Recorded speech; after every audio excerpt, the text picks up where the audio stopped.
guys? Welcome back to Everyday Struggle. I am Nadeska here with Akademiks and Wayno. It's a beautiful, rainy Tuesday morning. How you guys feeling? Looked outside, you alright? It's raining. You know what I mean? Are you looking outside or are you looking at a wall? I always think you're like in a little bunker. You're right. I'm in a bunker. I'm just looking at the wall. But no, it's great to be here, man. You know, I'm feeling good this week. I've had a new perspective on things. You know, I'm telling you, we're just inside every day, but I'm starting to feel a little bit better. I feel like we're about to turn the corner. Not in Cali though, they tweaking. But in Jersey, we've been doing a little bit better. In New York, they're starting to come around. All right, just don't turn into Desiigner. Sorry, Wayno. No, I was just saying I feel good too. You know, but we're supposed to get some crazy storm today. Ain't we finna get like the remnants of a hurricane? What's the name? Was it Oscar? Isaiah. Isaiah. Yeah. I don't know. It's a Oscar. male name. It was not a male name. It's something similar to ISIS. Hey, okay, this nigga tweaking. Yo, my prayers, and by the way, I'm from the Caribbean, so my prayers and my thoughts and prayers are with everybody who's on a coastal region, especially for the people who are affected, like especially in the Caribbean regions too, because that's how the hurricanes kind of move up. You know what I mean? Yeah. Yo, niggas get 2 days of hard rain in New York, and they thought they've been through the worst. They thought they think they actually went through Katrina. Trust me. But I can't imagine going through something like Katrina. That shit is crazy.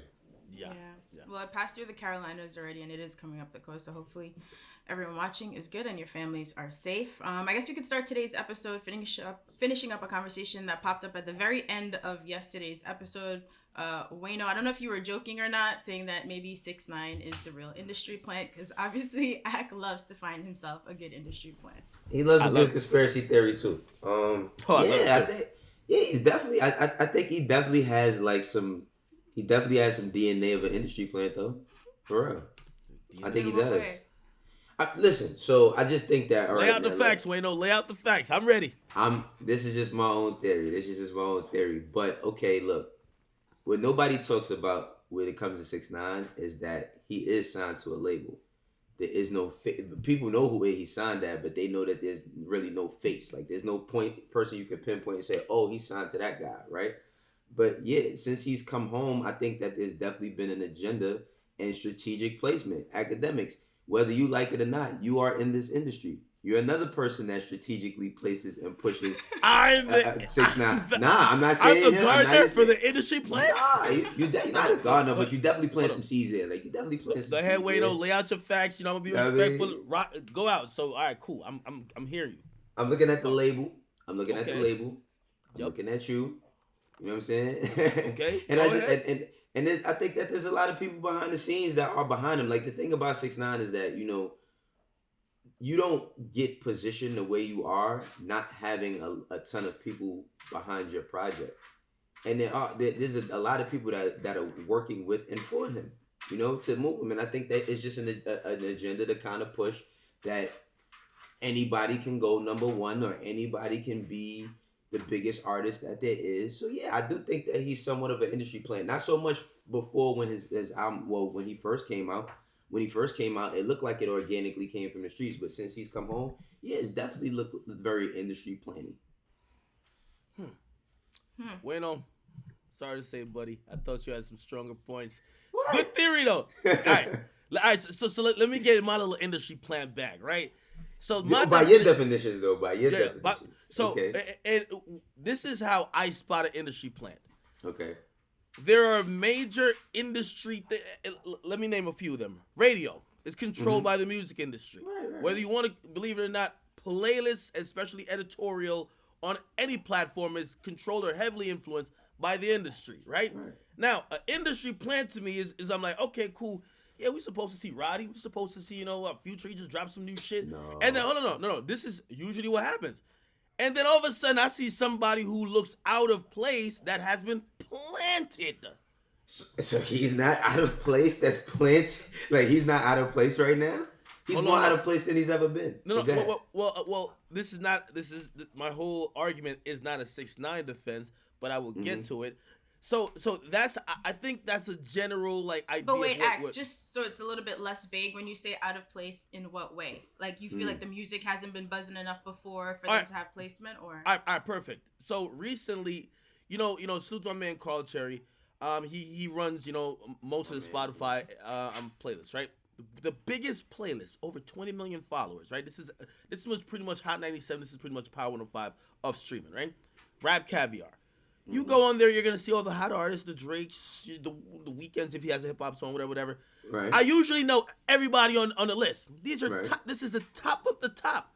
All of a sudden, I see a nigga. His name is Stay Solid Rocky. Like again, I'm not saying he's an industry plant, but it started giving me industry plant vibes.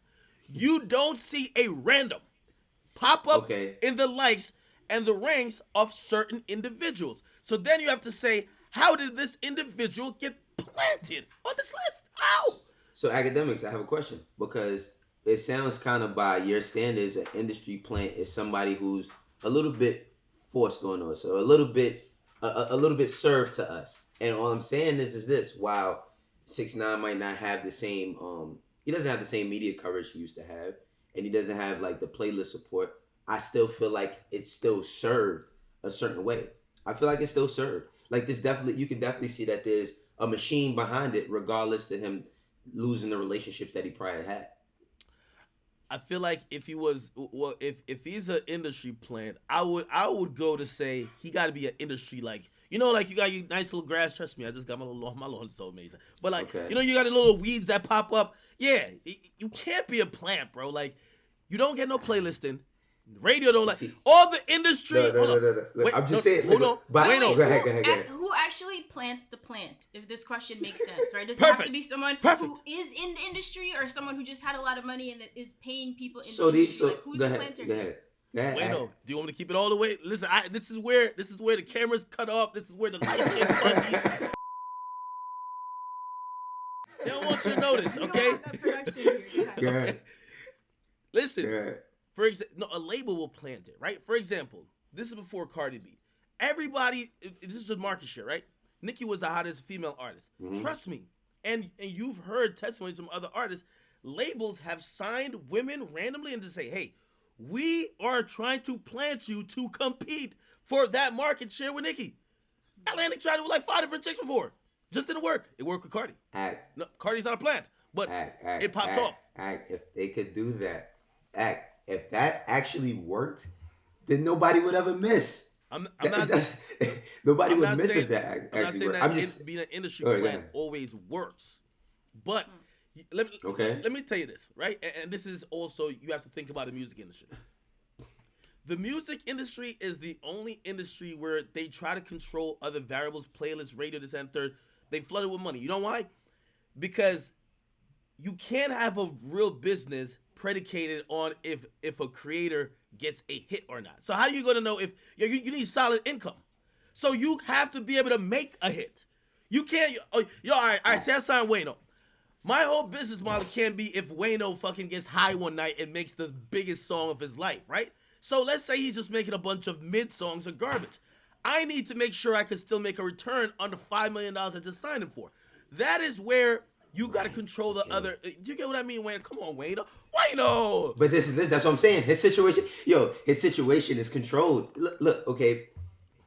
All I'm saying, is that since he's come back, right? He's still positioned. How? He's still positioned. He's positioned in a place so that he can thrive. Like, and that's not. There's no face to his label. There's no. Who runs 10K? Exactly. Okay. We know that. I'm gonna tell you another reason why. Go ahead. It's ran by who? The son of Lucian. Say who's ran by. It's ran by the son of Lucian Grange, who's one of the most powerful people in music. Now, hold on.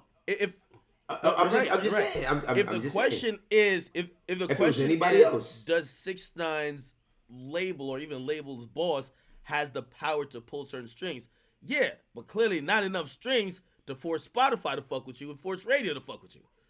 Like, I mean, at the end of the day, but look, end of the day, a lot of people, and we said this before, a lot of people just don't want to be associated with the brand of him because they feel like they'll look like they're pushing or condoning that. Right now, all I'm saying is, with that being said, not having radio, not having Spotify, but that's the Apple, industry, Wayno. That's not the total. That's the majority, bro. Think about it.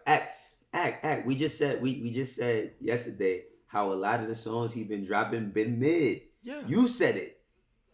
You said a lot of the songs he's been dropping has been mid. So okay, So I'm saying, even with all of these mid songs, I think that the thing about him is just that it's a big story, and he has support. Now, it might have not grown. He might have not grown from the ground as a plant, but now he's planted. Like he didn't grow he's from definitely a planted in position. This one up so we can All right, last point. Yeah, he's a plant that you go by. Like he's like in a pottery already. You know what I mean? And they just sit. He was grown at the lab. On the windowsill, watering. Just last point.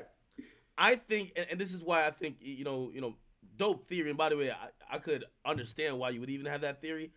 I feel like he's fighting the fight of being in the industry because honestly, truth be told, if you're not involved in, if they don't include your music in music curation, they don't play your music on the radio, how much really are you part of the music industry? I look at 6ix9ine right now, he's battling the fight of being, I don't know if you know these guys' names, are YouTubers, being like a Jake Paul or actually being a musician. I know that. What I'm saying is that anything he puts out does ridiculous streams, but doesn't actually get inclusion into what we normally see music shit with. So that's when I look at you and say, yeah, if he's an industry plant, he's gonna get included. He's not getting included. He's right now every time he drops a music video, he's like a very popular YouTuber who's doing all these crazy things to prep a music video and it's looking like a vlog. So he's doing crazy amount of stream for the first week. Yeah, he'll chart still, right? Because the charts are objective. But I don't know if he's all the way in the music industry. The rappers don't want to respond to him. They're not putting his... Of course not. I'm just... Listen, he's positioned in entertainment. Music is one part of the entertainment industry. So he's positioned... He's an entertainment point, right? He's an entertainment. All right, let's leave it there for now. All right, let's move on. Okay, look, so concerts are canceled till at least next year, but awards are still happening. So we saw BET go virtual, assuming MTV may do something remotely similar. They're coming up Sunday, August 30th from the Barclays Center, and the nominees have been announced. So Lil Yachty was definitely upset that his video for Oprah's bank account was left off the list of nominees. He said that people are trying to discredit him for some of the things that he does. He said the nominations were corny. So he expressed something similar when he came on Everyday Struggle a few weeks ago. But do you guys feel like Yachty got snubbed here? And looking through some of the categories that would be relevant to us, do you feel like they got some things right? So Artist of the Year, for example, DaBaby, Megan Thee Stallion, Post Malone, and The Weeknd are nominated. Best New Artist, Doja Cat, Jack Harlow, and Roddy Ricch. I'll kick it off here. Yachty is well within his right. And I have to explain because, usually, and I'm one of the people who are usually a little skeptical when I see artists start to complain because usually it's them also flailing in the water while they're drowning and their career, that is. You feel me? So usually when you start complaining, people start looking at you like, yo, look at that flopping ass artist. He's complaining like everybody's against him now. So I saw people trying to react to Yachty and say, yo, why is he acting like this? Or oh, Yachty's mad because he's not doing as good as maybe he thought he was going to be doing. Complete BS, and keep in mind, Yachty didn't have the same energy or same response to the BET Awards stuff. But this is the VMAs. What does it stand for? Video Music Awards. Music Awards. Yachty went out of his way. I mean, Yachty put a dress on. Yachty put a little wig on. Ladies Front game was crazy, you know what I mean? The band game was good. He went out of his way. He did a 9-minute music video. Now, I'm going to be honest. There's about 3 videos in hip-hop that come to mind instantly. You could probably tell me some because we end up knowing some videos sometimes. No God is Drake and Chris Brown. I'm sure it was nominated. I don't have to look at it. Video. I know it was nominated. Not for Video of the Year, though. Sorry, because I didn't read that category. But continue. Well, maybe not for that, but he's not saying give me the biggest. It gotta be. Yeah. He's not saying give me the biggest nomination. He just wants to be in the listing. You get me? He feels non-included. Right. Remember we were talking about inclusion? So DaBaby, Bop, No Guidance, and you gotta throw Yachty bank account there. He went hard for that video, and I can understand when he says, "Damn, cool, maybe I'm not like the new hot 4 that is competing for every award, but fuck, I did bad effort in creating a video. Let's make an award show that's merit based. Y'all might not like my full album, but shit, I did a great video. I can't get credit for that." Yeah, but the thing about it is, and I'm not against. I think that Yachty he did put a lot of work in for that video, and it deserves some sort of recognition.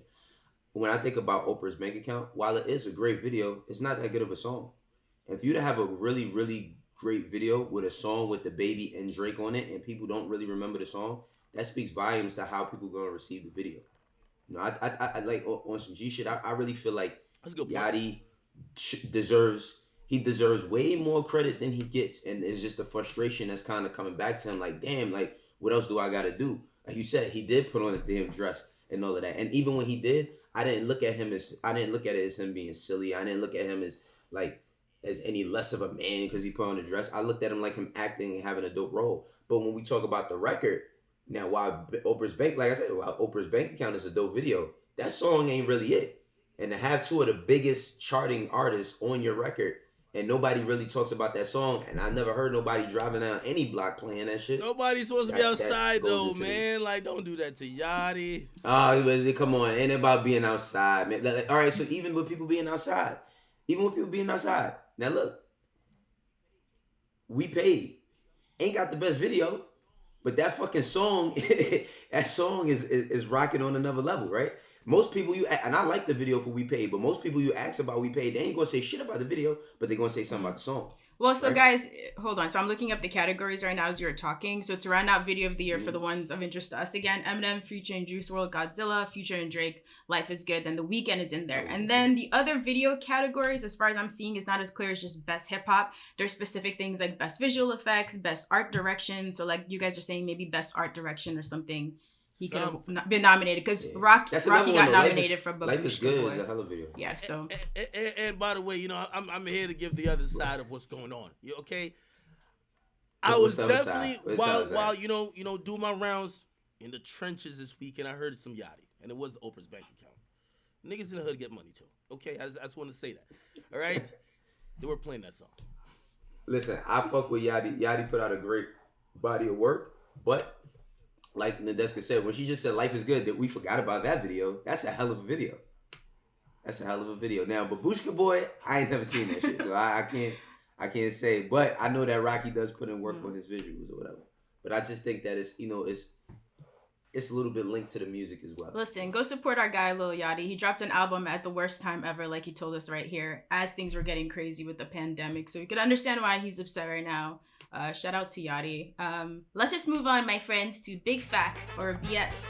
Today we're starting with EXO co-founder Cash, who says that Young Thug and Future's Super Slimey is the greatest collab mixtape of all time with two artists, and it only gets better with age. Big Facts or B.S.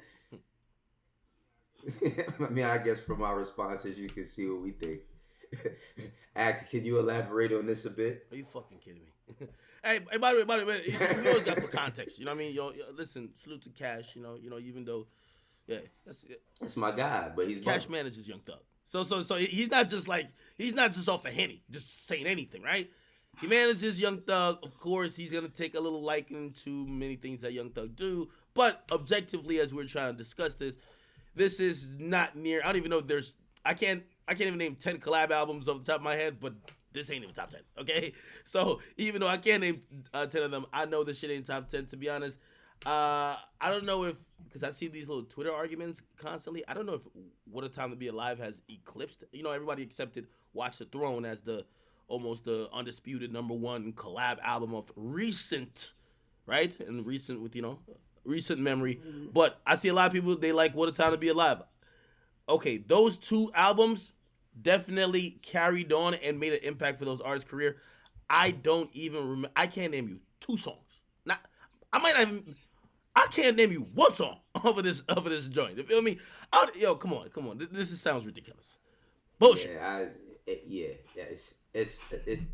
I mean, look, there's some good moments on there, but as far as the greatest collab project of all time, nah, man. Come on. You gotta stop saying anything. All right. Definitely got. So then you guys are gonna love this next one. Desiigner, who is also on Everyday Struggle, the at-home edition, seemed to be doing really well. Seemed to be in great spirits. He was wearing masks in his videos and being safe. And then he said this: "Corona is fake. It's gone. No funny shit. Just enjoy your life because we're not on that type of vibe." He says the whole coronavirus is bullshit. He's been outside. He's been healthy. Hasn't gotten sick, so it cannot be real. Ah, man, here we go again. I mean, I think, damn, man. I hate to see shit like this happen only because, I still got super love for Desiigner. I think that he's a dope person as well as an artist, but, come on, my nigga. I can't even all the way laugh about something like this because a person I grew up with passed away from coronavirus this year. You know, so like it just shows that when you don't have valid points or enough information, you should just keep your mouth shut. You know, because this is something that's definitely still affecting people. Desiigner's like ridiculous statement echoes the thoughts of a lot of people. There's a homie of mine that in trying to tell him about how serious this is, he's on. This is how, you know. Of course, we all become cynics and conspiracy theories because of some stuff we might see online. But his thing to me is like, yo, if you can't name 5 people that died from it, that shit don't exist. And like that being that devoid of like understand of what's going on in the world, like that's the same way I design things. This is the same reason why I just seen on the news yesterday they broke up a 500-person mansion party in LA because niggas is out here cooling. Yeah, you get me? And I think for a lot of people, especially younger people, who the narrative that, yo, if you're a little bit healthier, you younger, even if you catch it, nothing happen to you, people are starting to have what Desiigner, have that philosophy or thought. I think it's all the way wrong. You got to think about the kids, newborns. You got to think about elderly. Also, people who actually really have issues, health issues. And truth be told, I told y'all, I think I had that shit at one point. I've never in my life had these 2 symptoms where I can't smell and I can't taste for 2 weeks. That shit is enough to scare the fuck out of me to say, if I've, all my life of being alive, all these years, I've never had those 2 symptoms, which just seemed randomly and it didn't seem connected to some other shit. I don't want to take that lightly because those symptoms could have escalated. Who knows? Trust me. I was eating, you know me, I love to eat. I was eating oxtail, it was tasting like cardboard. Crazy. Oxtail for breakfast every day. You're right. I think it's been going on for so long and the protests happen and people are itching to get back to life that some people just really think it's not real. But if you guys are watching this, hopefully you're still being safe. And if you don't care about yourself, at least care about your family members. You know, that's very important, especially older family members. All right, let's see if we could wrap up today's episode with some good news. Yesterday, we speculated about Cole possibly pursuing this NBA career for real. The Pistons have invited him to try out. So let's see if he takes them up on that offer. I still look stressed in the face. See, the thing about this is that now a lot of teams is going to be clout chasing. Like, I think a lot of teams is going to be clout chasing just to get that look. You know what I mean? Shit, you would love J. Cole to be sitting courtside at a Pistons game. Of course, if you could get him to come try out, that's tons of press for you for a team that's not winning shit. So, like, yeah, I'm pretty sure all the teams that are under 500 are going to give him a try. What about, is Bobcats still around? Is it Charlotte Bobcats? No, it's the Charlotte Hornets. Whatever the fuck they are. Yeah, they went back to the Hornets. They need to give him a tryout because, he repping the whole Charlotte area. You know what I mean? If Detroit's the first team that... North Carolina. But yeah, the fact that Detroit is the first team to jump out, there's going to be a lot of cloud chasing. I agree with you. But you know what I mean? Again, truth be told, some of these suffering teams sign them 12-day contract, which that'll be a big enough story to fill some seats. Get your money. Which now we're doing it virtually. I don't even know how tickets. You can't fill no seats. How does that work? He has to go live in the bubble. I mean, I ain't gonna lie. We all know this. If there's a J. Cole NBA jersey, me as a basketball hip hop fan, I gotta get one. You know what I mean? I definitely got to get one. So maybe the players just to sell the jersey or something like that. That could work. 12-day contract. Yeah, absolutely. So guys, today's Bobby Shmurda's 26th birthday. I know hey, you can't hear us. Happy birthday. It's been a crazy year. Obviously, losing Pop Smoke was a huge blow to the Brooklyn drill movement. But with everything going on, Bobby coming home could be a ray of light. Oh, absolutely. Bobby come home, a lot of shit gonna change. Remember, Bobby, like, I feel like they still respected throughout the whole music industry by their peers. You know, like if you pay attention, like, man, everybody has always been big supporters of Bobby one day coming home. So once him and Rowdy come home, his shit is gonna be different. Yeah, for sure. Shit. He's been incarcerated since 2014.